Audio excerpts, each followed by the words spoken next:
Assalamualaikum warahmatullahi wabarakatuh.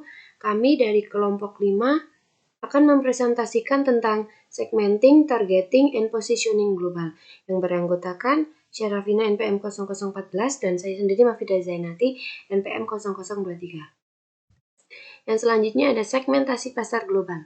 Segmentasi pasar merupakan proses membagi atau mengelompokkan konsumen yang mempunyai persamaan keinginan dan kebutuhan, atau aktivitas membagi atau mengelompokkan pasar yang heterogen atau berbeda-beda menjadi pasar yang homogen atau sejenis. Sedangkan segmentasi pasar global merupakan proses mengidentifikasi segmen tertentu, apakah kelompok negara atau kelompok konsumen individual dari pelanggan potensial dengan atribut yang berbeda-beda, itu memungkinkan untuk menggambarkan perilaku pembelian yang sama. Selanjutnya ada jenis segmentasi. Yang pertama, segmentasi geografis. Dilakukan dengan cara membagi pasar menjadi unit-unit geografis, seperti berdasarkan provinsi, kabupaten, kota, atau bahkan negara. Yang kedua ada segmentasi demografis.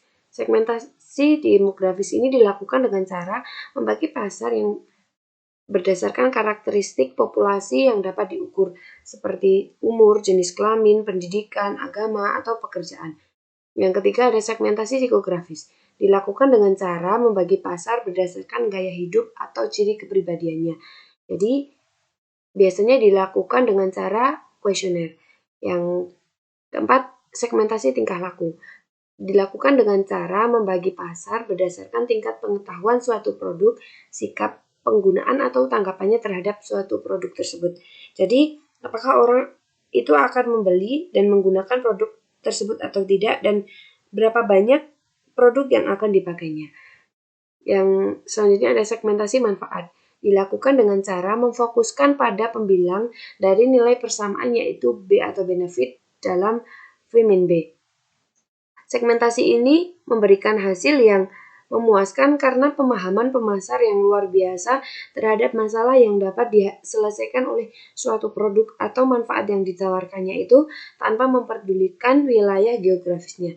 Yang terakhir ada segmentasi vertikal versus horizontal. Dilakukan dengan cara membagi pasar berdasarkan kategori produk atau modus dan poin harga. Yang selanjutnya ada targeting atau sasaran pasar global. Menetapkan sasaran atau targeting merupakan strategi atau tindakan menilai ketertarikan dan minat dari beragam segmen pasar, kemudian menentukan segmen pasar mana yang akan dijadikan sebagai target pasar, atau sekelompok konsumen mana yang menjadi sasaran perusahaan agar mau membeli produk yang dihasilkan dan ditawarkannya. Jadi, targeting ini lebih ke menentukan kelompok konsumen mana yang akan dilayaninya.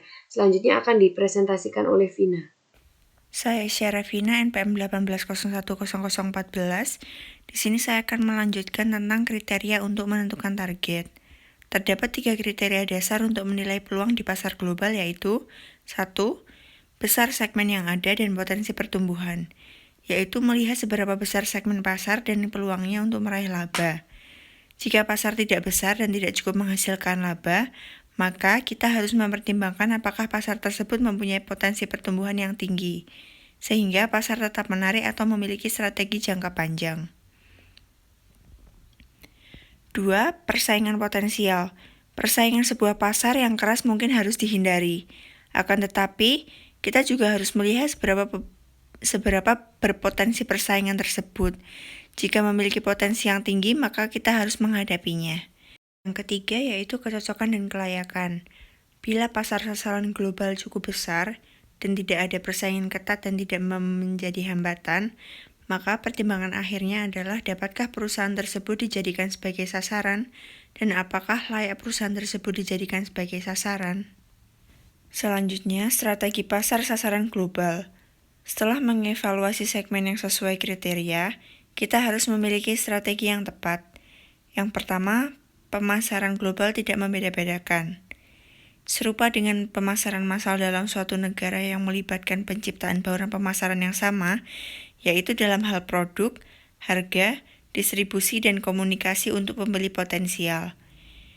Yang kedua, pemasaran global terkonsentrasi, yaitu dengan menyiapkan bauran pemasaran untuk menentukan segmen tunggal dari pasar global. Yang ketiga, pemasaran global yang membeda-bedakan, yaitu variasi terkonsentrasi dengan mencakup 2 atau lebih segmen pasar yang berbeda. Sebelum kita memasuki slide berikut, kita harus mengerti arti kata dari positioning, yaitu strategi atau tindakan yang digunakan untuk merancang penawaran dan membentuk citra perusahaan agar bisa memperoleh tempat khusus dalam benak konsumen dengan potensi yang besar. Yang selanjutnya menentukan posisi produk di pasar global.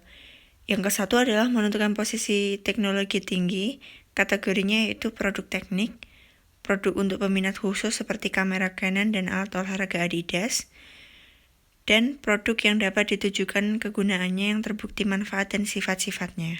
Yang kedua, memposisikan sentuhan canggih, kategorinya yaitu produk yang memecahkan masalah umum, produk desa global atau produk yang memiliki posisi alami yang kuat di seluruh dunia, dan produk yang menggunakan tema universal. Demikian presentasi dari kelompok kami. Terima kasih atas perhatiannya. Jika ada kesalahan, kami mohon maaf sebesar-besarnya. Wassalamualaikum warahmatullahi wabarakatuh.